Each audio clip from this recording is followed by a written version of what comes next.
Franklin State Penitentiary was always the kind of place people whispered about but never dared to visit. Located deep in rural Pennsylvania, surrounded by forest, the facility had officially closed its doors in 1982 after a string of inmate deaths and what officials vaguely called administrative failings. But if you ask anyone from the neighboring towns, they tell you it shut down because of what happened in Cell Block D. And if they trust you enough, they might mention Cell 8. The first official record goes back to July 3, 1973. Officer Gerald Lawson was working the night shift. His logbook entry for 1:14 a.m. is still preserved in the case files. Inmate Jacob Ruiz in Cell D8 reported a man with no face standing inside his cell. Said he spoke in Jacob's mother's voice. No signs of forced entry. Ruiz is sweating, unresponsive, eyes wide. Called for medical. Told me he knows what I did. He said I'll see her again. At first, the prison psychologist chalked it up to hallucinations. Jacob Ruiz had been serving a 25-year sentence for manslaughter. He'd stabbed a man to death in a motel parking lot. His mental state was already fragile. But then, 3 nights later, Ruiz hanged himself with a bedsheet. In blood, smeared on the wall, were 6 words. He knows what you did too. That phrase would reappear 5 more times, each instance following the unexplained death of an inmate in Cell D8. 5 different prisoners. 5 identical messages. But here's where it gets truly disturbing. None of the guards claim to have moved any of those inmates into Cell 8. There are audio recordings from the guards' 2-way radios. One, dated July 11th, records Officer Nathan Keller during a 3 a.m. bed check. What the hell, Cell 8's full? We didn't assign anyone to 8. I swear it was empty earlier tonight. Then static. Then a faint voice. Not Keller's. Let me out, please. I said I was sorry. The voice didn't match any known inmate. And when they checked Cell 8 moments later, it was empty. Flash forward to 2021. A group of 4 YouTubers known as Dark Path Explorers planned a special Halloween livestream breaking into Franklin Penitentiary. Their most viewed video until then had 200,000 views. This one? It crossed 2.3 million in a week. Because 2 of them never came back. The stream is still online, at least in parts. YouTube took down the full version, citing violations of community guidelines involving disturbing imagery and suspected real violence. But screen recordings and mirror uploads still circulate on horror forums. The group Jamie, the main host, Lex, camera operator, Jordan, researcher, and Mike, audio tech, entered the prison at dusk. They wore body cams and rigged Cell Block D with mics and EMF sensors. Most of it was typical urban exploration stuff: cracked concrete, graffiti, broken windows, eerie silence. But around 1:37 a.m., Lex's body cam picked up something strange. He was walking past Cell 8 when the audio glitched. The footage trembled like someone manually distorted it in post, only this was live. Lex stopped, backed up, and shone his flashlight inside. No one was there. But on the wall, the smeared phrase had reappeared. He knows what you did. Lex whispered. Guys, are you messing with me? This wasn't here an hour ago. That's when viewers heard a whisper, soft, childlike, but played backward. The reversed audio, when decoded later, said, "You were supposed to tell them." Seconds later, Lex's cam cut to static. Jamie, now visibly shaken, called out over comms. "Lex, come in. Where the hell did you go?" No reply. Mike, still monitoring the soundboard from the central admin room, claimed he heard multiple voices coming through the mic placed inside Cell 8.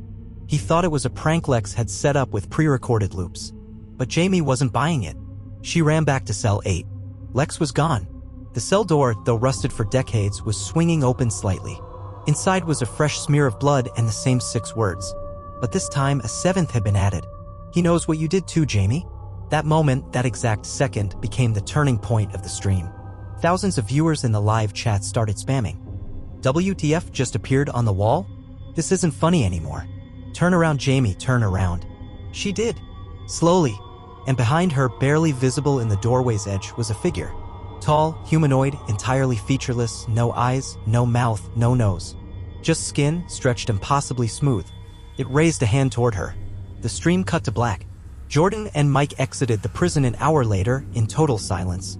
They drove straight to a police station, reportedly too traumatized to speak for almost a full day. When authorities arrived at the site, Jamie and Lex were gone. Their gear was found: cameras, mics, headsets, but no bodies. No blood. No signs of struggle. Just a final message etched into the rusted frame of Cell 8. "One at a time. Authorities tried to suppress the case, saying the pair likely got lost or ran off for a viral marketing stunt. But Mike's mental breakdown on a podcast months later said otherwise. He claimed he saw something on the audio spectrogram that night, something not human. A voice embedded beneath the human range. He said it whispered names, full names, including Jamie's and his. And one more name. Jacob Ruiz. 3 days after Jamie and Lex vanished in Franklin Penitentiary, the world forgot them. At least, that's how it felt. News stations barely reported the incident. Police issued a generic statement, missing persons during unauthorized exploration of condemned property. Investigation ongoing. But online? That's where the real story took root, in forums, subreddits, Discord servers. People started dissecting the live stream second by second, looking for hidden messages. One clip stood out. A user named TruthCircuit77 uploaded a slowed-down, noise-boosted version of the moment before Jamie's screen went black. The audio revealed a sound under the surface static, a voice layered almost like a second frequency. When isolated, it formed a full sentence. Tell the warden it's not finished. The problem? Franklin Penitentiary had been closed for 40 years. The last official warden, Wallace Healy, died in 1983. But the files obtained through FOIA requests revealed something strange. Healy had a final, unscheduled transfer logged for a prisoner named Jacob Ruiz. But Ruiz was already dead by suicide in 1973. It wasn't until Dark Path Explorers' fanbase dug deeper that another disturbing detail emerged. The group had received a cassette tape in the mail 3 days before their livestream. It came in an unmarked envelope. No return address. Just the label, D8, full log, 1973. Mike, the group's audio tech, had digitized it privately. What he heard made him pull out of the live stream days before it aired, but the others convinced him to participate anyway, promising not to play the tape live. Now, with Jamie and Lex missing, he gave the full recording to an independent journalist named Sarah Knox. Sarah uploaded the digital file to her private archive. That file, known as the Whispering Tape, is now considered a cursed object in deep horror circles. The full version has never stayed up for more than 48 hours online. Each time, the uploader either deletes their account, goes dark, or, in at least 2 known cases, disappears entirely. Contents of the Whispering Tape, transcript partial. Midnight static. Cracking sounds. A man mutters in Spanish, possibly Jacob Ruiz. 011. A woman's voice, identical to Ruiz's deceased mother, voice print match confirmed, whispers, "You left me in the cold." 024. Faint weeping. A scraping noise like nails on concrete. 037. Male voice, cell 8 doesn't forget. 049. Unintelligible whisper, reversed, he's listening through you. 103. A voice that does not match any known human register, deep, inhuman, gravelly, layered. It says, "I remember every cell. I am the one who stays.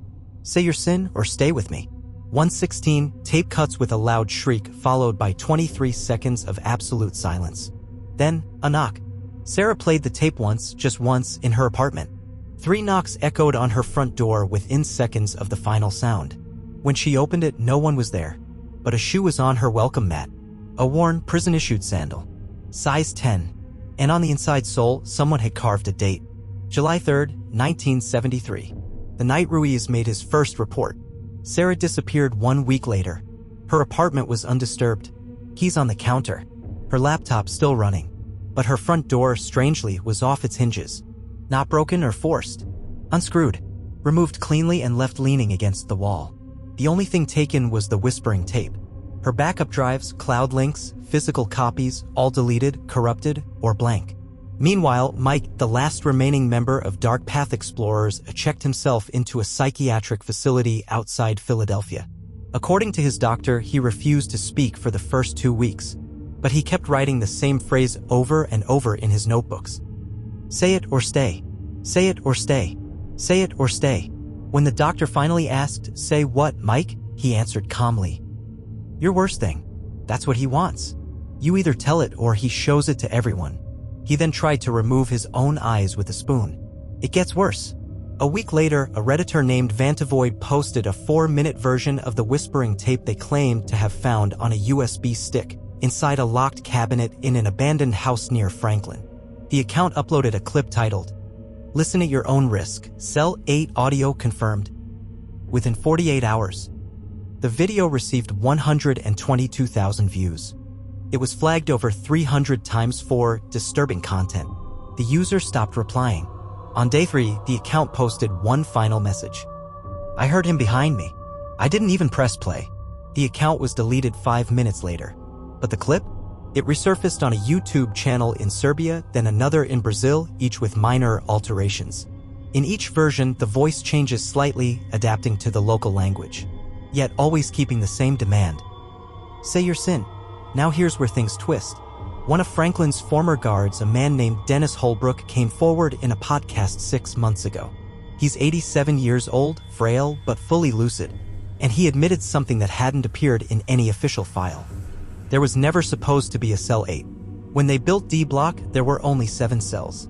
I counted them every night. But then one morning in July, it was just there.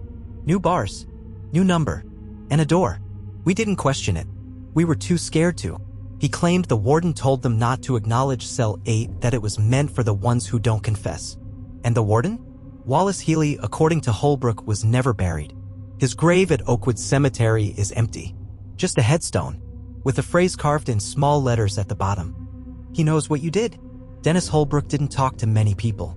In fact, after retiring in 1984, he moved into a trailer deep in the Appalachian Hills, cut off from everything, no phone, no internet, no electricity. His neighbors, if you could call them that, said he only came into town once every few months to buy tobacco and powdered milk. But when Sarah Knox vanished and the cursed audio tape started circulating again, he made one call.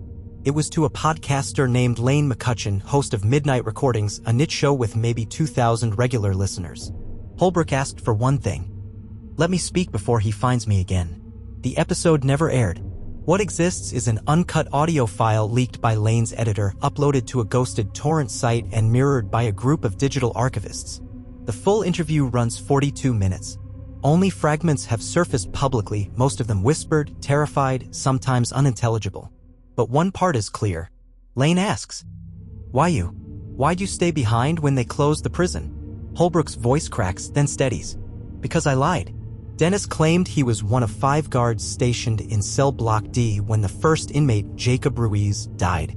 He said they all knew something was wrong. Every guard swore Ruiz had been moved out of cell 8 the night before. Yet that morning, he was back, hanging, lifeless, with a word carved into his chest that no inmate could have known: Savannah, the name of his mother, who died in a house fire Ruiz had accidentally started at age 9. The detail was sealed in his juvenile record. "I saw the body," Holbrook said. "I saw the word, and I should have reported it. But Warden Healy told us, if you speak of it, you'll share the cell. So I signed the false report. Said Ruiz was suicidal. Said he scratched it himself. I let it slide." He sighed. "Cell 8 don't forget. But it waits. It watches." When Lane pressed him on the other guards, Holbrook fell silent for 17 seconds. Then he said, "They're all gone now. Disappeared. One by one. Same phrase on every wall or mirror they left behind. He knows what you did." "He's not after the guilty," Holbrook added. "He's after the ones who hide." Lane posted a clip from the interview to Twitter. Just 47 seconds long. It went viral overnight, 1.2 million views in 24 hours. In the video, Holbrook stares into the camera and says, "Cell 8 is the only place in the world that remembers everything you've ever buried. The face you see inside isn't his. It's yours, the one you try to forget." A week later, Holbrook was gone. Police found his trailer door wide open. Nothing disturbed, not even the coffee still hot in the thermos. But inside, in black marker scrawled across the mirror, "I remember now." Next to it was an old, yellowed intake form for Franklin State Penitentiary, signed and stamped. The name? Dennis Holbrook. But in the margin, someone had written, "Transferred to Cell 8, July 11, 1973. That was the same night Ruiz died. Meanwhile, online chatter exploded. Someone claimed they'd uncovered blueprints for Franklin Penitentiary, original ones. There were only 7 cells in Block D. Cell 8 did not exist. Yet explorers, including those from unrelated channels who visited long before the live stream, posted photos. Each one showed Cell 8, different positions. Sometimes on the left wall, sometimes at the far end. Never the same door twice.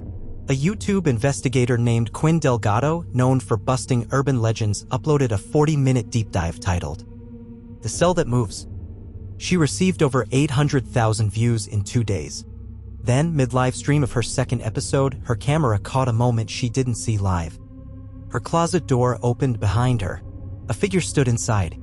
No eyes. No mouth. Just skin stretched smooth. Her final words before the stream cut. I didn't mean to leave her. The transcript of her live chat, now archived, includes hundreds of users reporting chills, nosebleeds, and technical malfunctions. One user wrote, I muted the stream. I still heard him whisper, "What is happening?" The pattern became clear. Whoever denied, covered, or refused to confess was being pulled back, one by one. But then a new voice entered the story. A man named Thomas Elridge came forward. He wasn't a guard. He wasn't an inmate. He was an architect, and he claimed he designed the original Franklin layout. In a rare interview with a local paper, he swore under oath. There were only ever 7 cells. But one day, during the build, the numbers didn't add up. I count 7, walk out, and come back to 8. He even showed photos dated, signed, time-stamped. In the earliest shot, cell 8 is missing. In the next, it's there. And on its wall, not carved but painted before construction finished, were the words, "It wasn't my fault." Elridge said he quit the project the next day.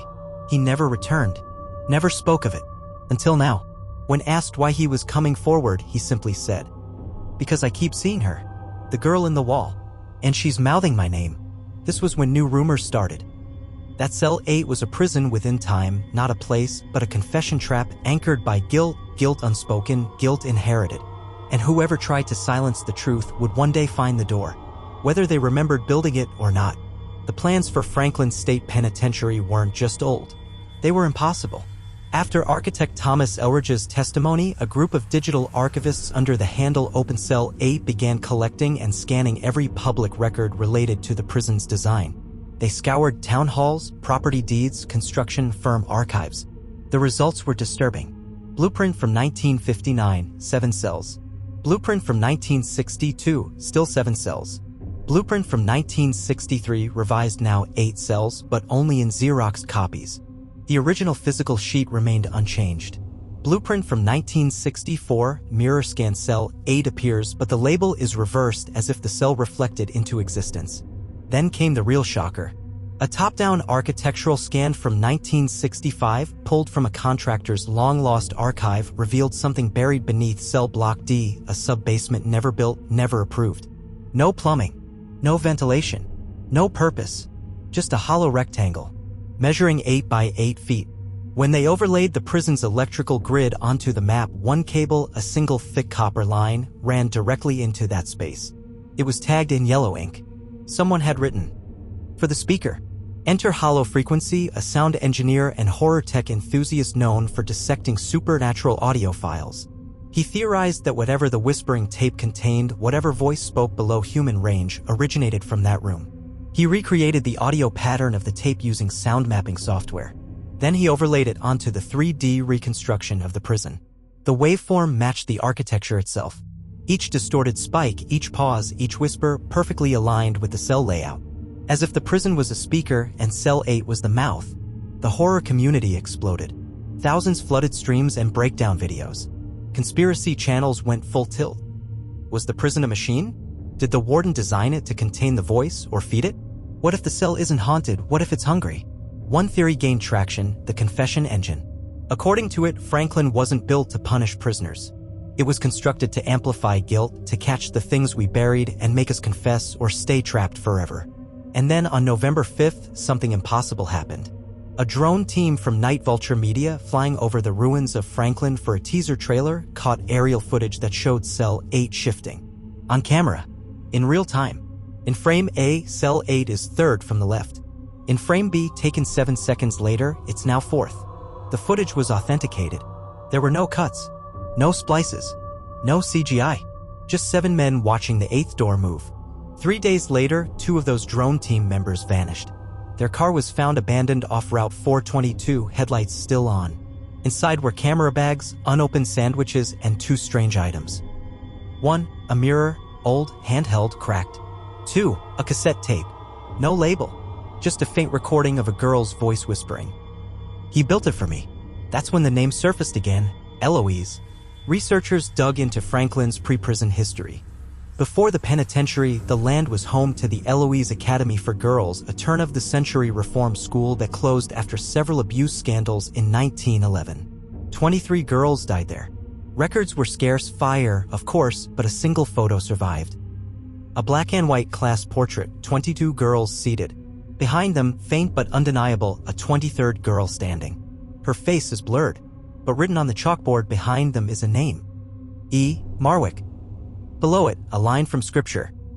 And the mouth of Sheol opens wide. One researcher enhanced the photo and compared facial features with the only existing image of the girl Ruiz claimed he saw during his final hours. It matched. Same nose line. Same braid pattern. Same dead stare. E. Marwick, the girl from 1911, was in Ruiz's cell in 1973. Meanwhile, Mike, the last surviving member of Dark Path Explorers, started drawing. Dozens of pages. Spiral diagrams. Circuitry. Floor plans. But one stood out. A hand-sketched blueprint of a room that doesn't exist on any Franklin plans, even the haunted ones. It's labeled simply, the voice room. At the center, a chair, facing a wall with no door. And on that wall, scribbled over and over, I said I was sorry. One nurse overheard Mike muttering in his sleep. Eloise said I didn't say it right. She said the voice doesn't want sorry, it wants true. When asked what true meant, Mike began screaming. For 11 minutes straight. Until his vocal cords tore. He hasn't spoken since. The hospital where he's confined has since blocked any attempts to interview or record him. But a staff member leaked one more note he scribbled recently. Just 5 words. The cell isn't me. And that's when the deepest layer of the mystery was uncovered. A former prison records clerk uploaded scanned admission documents from July 3, 1973, the day Ruiz was assigned to cell 8. But Ruiz's name is crossed out. Beneath it, in different handwriting, another name was written. E. Marwick. And beside it, a red stamp. Transfer denied. That's when people started whispering online. She was never meant to leave. Cell 8 was hers. And now it's open. She wasn't supposed to exist. Eloise Marwick, born 1899. No birth certificate. No census record. No obituary. And yet her name kept appearing not just in Franklin's cursed blueprints or inmate testimonies, but in margins, whispers, walls. In January 2022, a demolition team arrived at Franklin State Penitentiary to begin prepping the site for teardown. The structure had been deemed culturally unsalvageable and too dangerous for continued urban exploration. They were supposed to start with cell block D. They never made it past cell 8. The foreman, Oscar Bell, called in at 7:32 a.m. and reported a collapsed interior wall exposing an unlisted substructure. When officials arrived, they found the demolition team standing in silence around an open hole in the rear of cell 8. Inside, behind crumbling concrete, was a mirror 8 feet tall, fused into the wall. Its surface was pitch black, not reflective, more like still water, carved into the frame. I watched them bury her mouth, and below it, pressed flat against the mirror's surface, was a handprint. Not from the outside, from inside. That night, a video leaked from one of the workers' phones. In it, he pans across the cell, breathing heavily, whispering, "I don't want to go in there." But at the 109 mark, the mirror ripples subtly like heat distortion. Then, a face appears. A young girl. Eyes wide. Mouth stitched shut with thread. Blood dried down her chin. She puts her finger to her lips. And behind her, hundreds of other faces screaming silently in the dark. Every person on the demolition team quit within 24 hours. 2 were hospitalized with acute psychosis. 1, Kevin Mallory, jumped from a 3rd-story window after telling his wife, "She's in the drywall now. She's learning your name." An independent research group called Glastory managed to retrieve fragments from the mirror's surface before the prison was sealed again by state authorities. They conducted spectrographic analysis. The results? Not silver or glass. Composition matched a type of volcanic obsidian found only in a pre-Columbian sacrificial cave in Guatemala. The mirror had no backside. When scanned, it reflected an image that didn't match the room it was in. Instead, it showed a long corridor with 7 doors and at the end, a small girl staring at the camera. Every attempt to replicate the footage failed. Every copy distorted itself. Every researcher who watched it had a nosebleed within minutes. Meanwhile, whispers of Eloise grew louder. Users on a fringe paranormal forum called The Void Cell began reporting dreams after seeing the leaked mirror footage. She was in the corner of my room, mouth sewn, staring. She pressed her head through the wallpaper. She wrote my old sin in Steam on my window. One user, UnburiedBones73, posted a sketch of what he saw. It matched Mike's drawings from the psychiatric facility exactly, down to the spiral in her eye. Here's where the nightmare tightened. A user named Rot in Reflection posted a full confession. He claimed he once worked as an assistant chaplain at Franklin in the 70s and that he helped bury a body in the wall of cell block D. A young girl, one the guards weren't supposed to acknowledge. He wrote, "They said she'd confessed something she shouldn't have. That it wasn't her guilt but ours that made her dangerous. They sealed her in to shut it up. But guilt doesn't die." 3 hours after posting, Rotim Reflections' account was deleted, and his real name, Mark Wilbur, appeared on the front page of a Pennsylvania local paper the next day. Retired chaplain found dead in abandoned church. Cause of death unknown. One phrase carved into both palms. Say it true. But perhaps the most chilling development came from Dark Path Explorer's final surviving gear. After the group vanished, most of their footage was corrupted or destroyed. But in April 2022, a salvaged drone SD card surfaced. At minute 17:08, the drone passes over cell block D. Zoom in. Frame by frame. Jamie is standing on the roof. Hair blowing. Pale. Still. No one in the group had mentioned reaching the roof. No path existed. But there she is frozen, eyes staring directly into the drone. And when the video is slowed, her mouth moves. She says one word. Confess. Investigators tried to debunk it. Claimed it was deepfake. Glitch. Staged. But the original metadata matches. That footage is real. And Jamie Carter, the same girl who vanished into cell 8, is somehow standing outside, above it, pleading to be heard. The question everyone's too afraid to ask. What happens when she finds the one person who buried the truth? Because in a psychiatric ward across the state, Mike has stopped drawing. He just sits, facing a wall, and whispering. She's almost done with me. It began with a voicemail. On March 3, 2023, at exactly 3:08 a.m., a college radio host in New Jersey received a blank voicemail 1 minute and 17 seconds long. Just static. No caller ID. No metadata. It couldn't be traced, couldn't be deleted. But when the audio was run through a spectrogram, it formed a girl's face. Eyes stitched. Lips open. Screaming.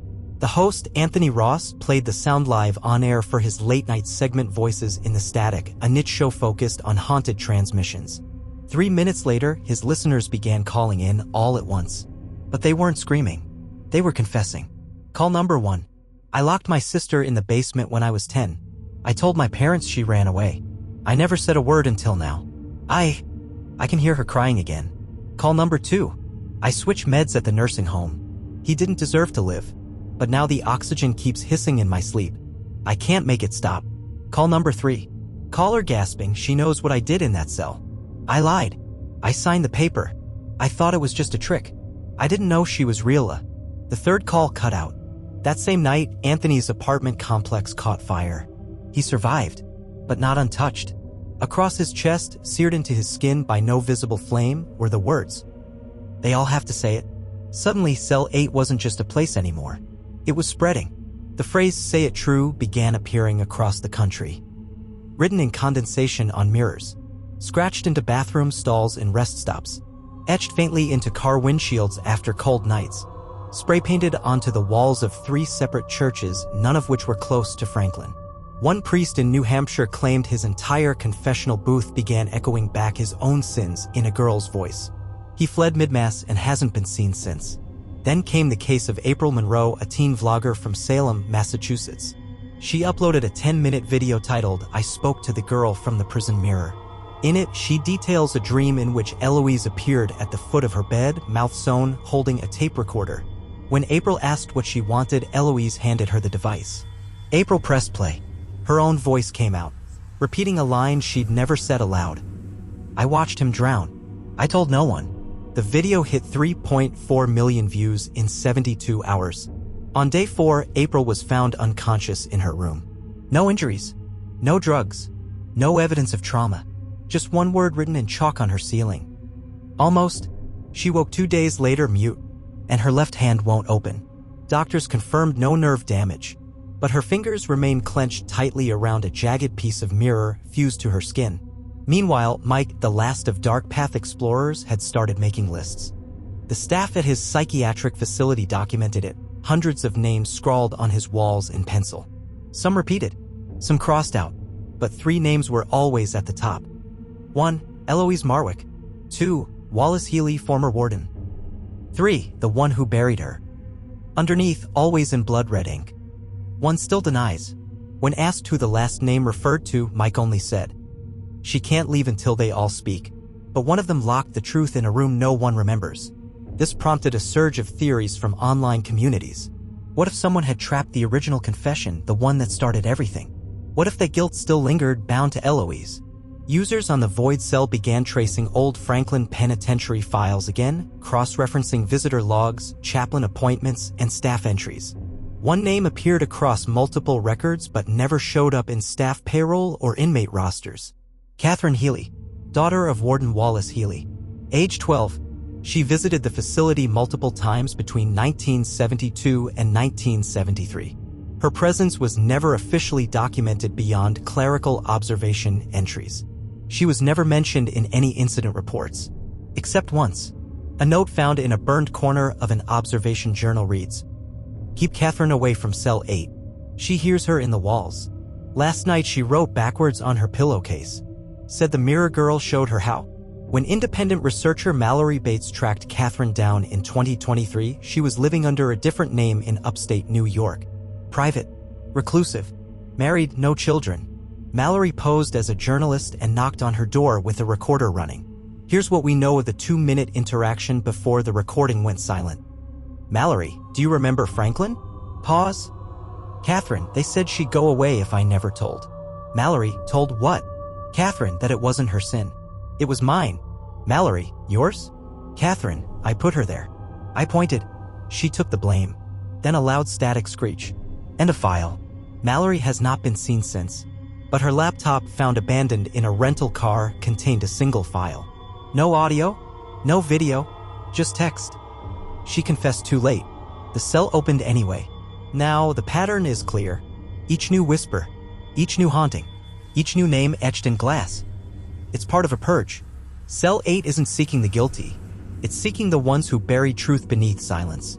The final line of Mike's most recent notebook is barely legible, but it's there, smeared in ash. When the last voice lies quiet, the girl will walk through mirrors. For nearly 50 years, her name stayed hidden. Catherine Healy, daughter of Warden Wallace Healy, last known visitor to cell 8 before Jacob Ruiz's death, had erased herself from public record. No social accounts, no photographs since 1974. But when researcher Mallory Bates vanished after confronting her in early 2023, an anonymous tip led to a post office box in Albany. Inside was a brown envelope containing only 2 things.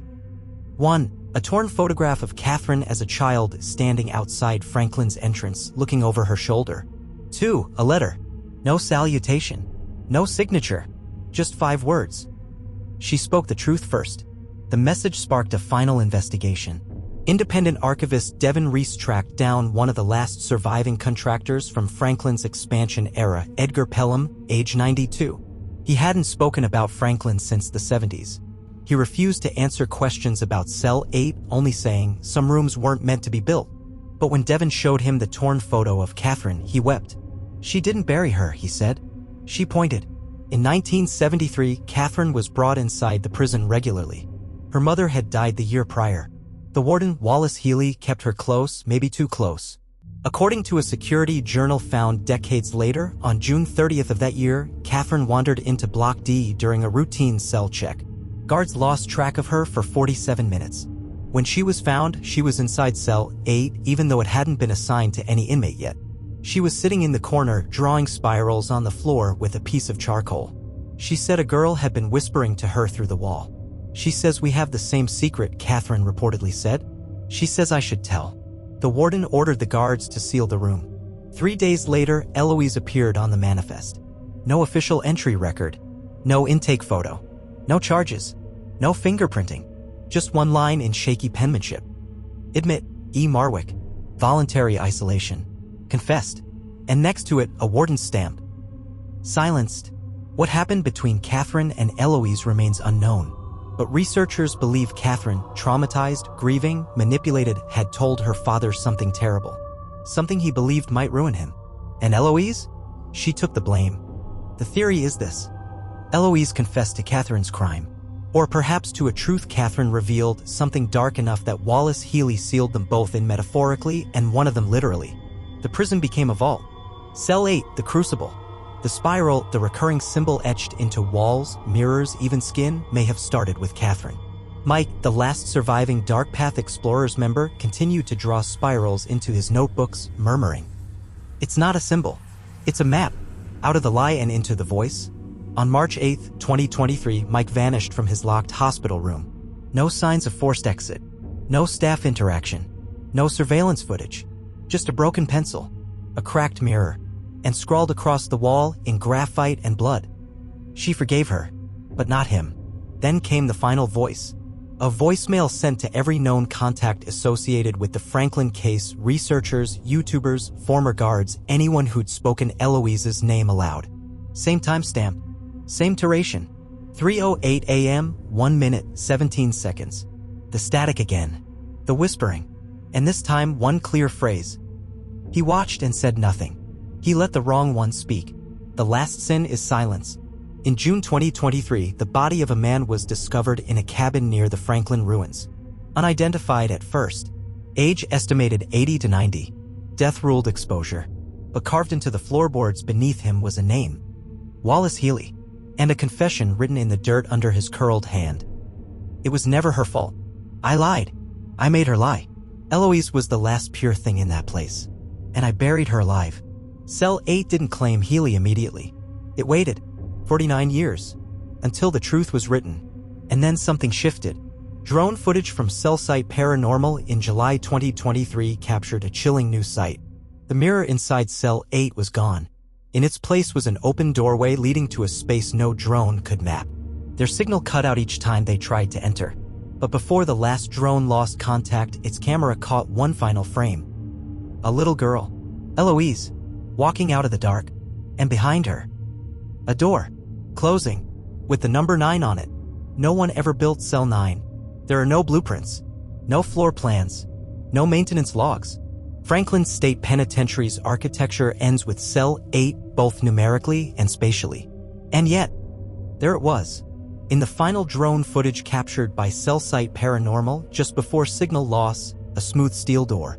No handle, no lock, etched in the center. 9. Not painted, not carved.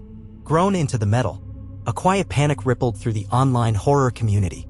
If Cell 8 was the holding place, a prison for secrets and guilt, then what was Cell 9? And worse, who was it for?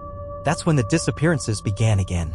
Not just YouTubers or urban explorers, but people who had never spoken about Franklin. Never visited it. Never posted a thing. People who had only watched the videos. 7 in total across 3 countries. All vanished within 48 hours of viewing clips related to Eloise, Cell 8, or the confession recordings. Each left behind only a mirror, cracked, and beneath each the phrase. The voice is echoing now. Digital investigators scrambled to decode what Cell 9 could mean. A former inmate of Franklin, now in his 70s, gave a disturbing theory. His name was Morris Hanlon, convicted of arson in 1971.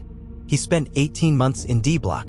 In a rare interview on a low-budget podcast, he spoke slowly. They say Cell 8 eats your guilt, but Cell 9. Cell 9 gives it back. And not just yours. When asked what that meant, Morris simply looked into the camera and said, "We were never the worst ones in there. Just the ones who got caught." Then, as the interview ended, he muttered, "She's coming to open the last door." He was found dead 2 days later. Heart stopped. No trauma. But his eyes, according to the coroner, had been scratched from the inside. That same week, Dark Path Explorers' original YouTube channel, long inactive, suddenly posted a new video. Title, "The Truth is Outside the Cells." Length, 8 minutes, 8 seconds. The channel had been locked for nearly 2 years. No one had access. Jamie and Lex were still missing. Mike was presumed dead after vanishing from the psychiatric hospital. Yet the video was real. It showed footage no one had ever seen. The video. A girl, Eloise, walks through a corridor of mirrors. Each one reflects a different moment in time, a different person, alone, whispering a sin. Jamie appears in one. Lex in another. Even April Monroe. At the end of the hall is the Cell 9 door. As Eloise approaches it, the walls flicker. Voices explode, hundreds of them, layered, screaming, confessing. The sound peaks at 8:07. Then silence. At 8:08, Eloise turns to face the camera. Her eyes no longer stitched. Her mouth open. She whispers, "This one is for you." Screen cuts to black. The video is deleted 30 minutes later. It was too late. A screen recording of the video spread across forums and horror Discord servers. People reported strange phenomena immediately after watching. Hearing knocking from behind their screens. Mirrors fogging in rooms without humidity. Voices whispering their names from inside headphones. Several posted terrified messages before going silent. "I didn't even do anything. Why is she looking at me? I didn't bury her." One user, MirrorJunkie88, posted his own theory before deleting his account. Cell 9 isn't a prison. It's a return. Whatever was buried there, the guilt, the silence, the stolen innocence, it's coming back. To all of us. Because we watched. Because we knew. And we did nothing. Researchers analyzed the 8:08 video frame by frame. One discovery stood out. In the final black screen, during the last 0.5 seconds, a single image flashes, invisible unless slowed to 240 frames per second. A massive spiral drawn in ash on what looks like a concrete floor. In the center, a figure crawling out of a hole. Not Eloise. Something larger. Distorted. Featureless. On the wall behind it, barely visible. The voice is free. There was only one person left to ask. A retired hospice nurse named Marta Elridge, Thomas Elridge's niece, the architect who designed Franklin. She'd stayed silent through every investigation, every viral search. Until she sent an email to archivists at OpenCell 8. Subject line: "The blueprints were never finished. Body." He said Cell 9 would be for the ones who watched. For the silent. The ones who let the lie grow. Not prisoners. Not guards. But all of us. Every single one who refused to stop it. I see her now. In my reflection. She's mouthing your name. That was 3 days ago. Marta hasn't been heard from since. But her mirror, now in the possession of researchers, reflects something no one in the room can see directly. Not Eloise. Not a girl. A door. Slowly opening. And it's labeled. Cell 10. There was no Cell 10. Not on the blueprints. Not in the sealed files. Not even in the myths. Until now. The mirror recovered from Marta Elridge's home was transferred to a climate-controlled lab under 24/7 surveillance. 3 researchers worked rotating shifts. Their task: observe, document, and determine how the mirror could reflect a door that didn't exist. But something changed on the 3rd night. Dr. Ivan Fell, lead researcher, reported hearing a soft tapping from behind the mirror. Rhythmic. 4 taps. Pause. 3 taps. Pause. Then 7. 437. At first, he thought it was pipes. Then a coincidence. Until he checked the timestamp. 4:37 a.m. Every night. Exactly then. The team brought in frequency equipment. What they found was chilling. The sound wasn't just tapping, it was coded speech. The mirror wasn't reflecting reality. It was responding. When they slowed the audio to 1/4 speed and reversed it, a voice emerged. "The cell is ready. You already built it. It waits inside you." They ran the voice against every previously known recording: Eloise, Mike, the Cell 8 whispering tapes. It didn't match. This voice wasn't hers. It was deeper, older, not begging for confession, but demanding return.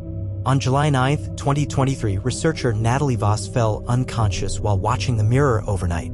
She awoke 6 hours later, surrounded by shattered glass. She was unharmed, but carved into her forearm with surgical precision were 4 words. "Say what you saw." When asked what she'd seen, she stared past the camera for 12 full seconds and whispered, "I saw us. All of us. Standing inside Cell 10. But no one had eyes." That footage was never released to the public, but a screenshot leaked. It showed her pale, drained, and behind her, reflected in a shard of glass, a door. Half open. And inside the doorframe, a spiral of bodies forming a staircase downward.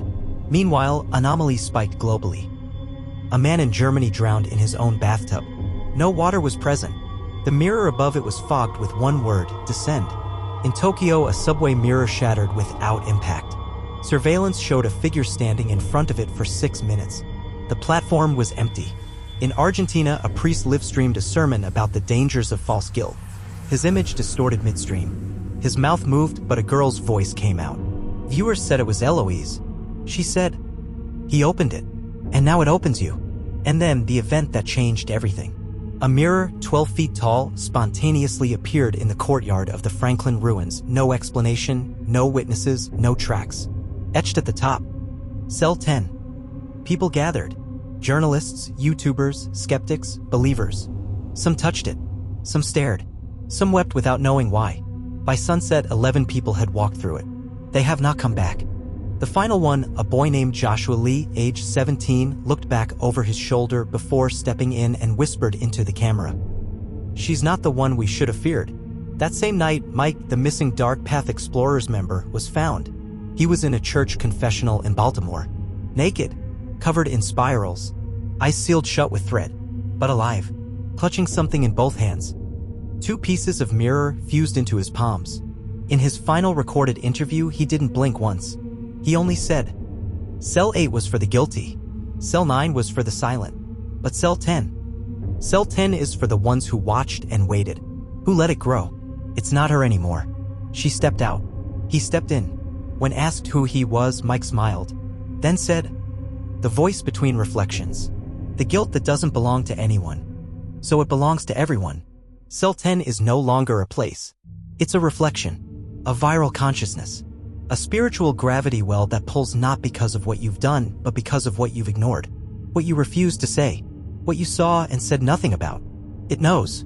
And now it speaks through screens, mirrors, and silence. Across online forums, users post spirals on black backgrounds with captions like, "It's listening. I heard it breathing behind the glass. I lied. I thought it didn't count." A website went live, no domain, no owner. Just a single prompt. "Say it here," before the cell says it for you. The site refreshes every 8 minutes, 8 seconds. And every time it does, a new confession appears. Here's the last known one, dated 3 hours ago. "I watched them seal her in. I could have stopped them. I didn't. I didn't say a word. And now, there's a mirror in my hallway. That didn't used to be there. They thought they could contain it. First with silence, then with mirrors, then with the lie that it was never real. But the voice didn't die. It learned. And now it speaks through us. The Cell 10 mirror, the one that appeared in Franklin's courtyard, is gone. Vanished. One day it stood untouched. The next, only dirt and scorched grass remained. No sign of the 11 who entered. No footage of its removal. Just one phrase scratched into the foundation stone beneath where it once stood. It has a face now. Meanwhile, across the globe, identical phenomena erupted. In a London cafe, every mirror fogged at once. A single word appeared, still. In a hospital in Lima, a nurse screamed after seeing her own reflection mouthing someone else's confession. A subway passenger in New York live streamed his reflection asking him, "Why didn't you speak when you saw what they did to her?" The voice wasn't just Eloise anymore. It had merged. With guilt. With silence. With us. An update was posted to the Void Cell forum by an anonymous moderator. It simply read, "There is no more Cell 8. There is no more prison. The confession is the gate. And it's open. Everywhere. The mirror isn't in Franklin anymore. It's in your screen. It's in the paused moment. The unspoken truth. And it's waiting.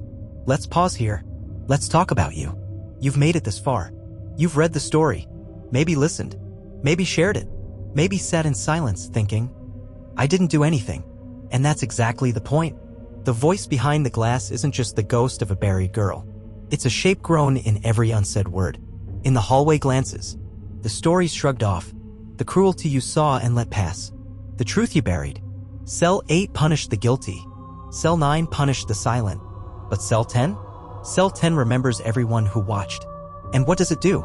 It reflects. Last week, a popular Twitch streamer paused mid-live stream. He went silent, unblinking. Thousands watched as he slowly turned to look at something off camera, something no one else could see. Then, into his own mic, he whispered, "She forgave me." But he won't. The stream cut. He hasn't posted since. But screenshots showed something behind him, not a person. A door. Opening. Final footage recovered from the psychiatric hospital where Mike last spoke shows him alone in his padded room, scrawling words into the walls with a splinter. The walls read, "Cell 10 is not a room. It's not a mirror. It's not even a place. It's the moment you realize. You waited too long to speak." He smiled, then looked at the mirror in the corner, a cracked one, and said, "It's your turn now. Now listen closely. You might be feeling it. That tightness in your chest. That memory blinking like a faulty light. The one you buried. You're thinking, it wasn't that bad. I was just a kid. They told me not to tell. But Cell 10 doesn't care what they told you. It cares about what you didn't say. You've been watching. Now the mirror watches you. And just before the final reflection goes dark, just before the spiral closes completely, there's one last truth to understand. The girl never wanted revenge. She wanted truth. But when we refused to give it, something else stepped in to take her place. And he doesn't want confession. He wants silence. He wants to fill the world with it, until there's no one left to speak. So say it, now, before you hear that tap on the glass, before you check your reflection, and see your mouth moving without you. Because that means it's too late. Because then, you're already inside the cell.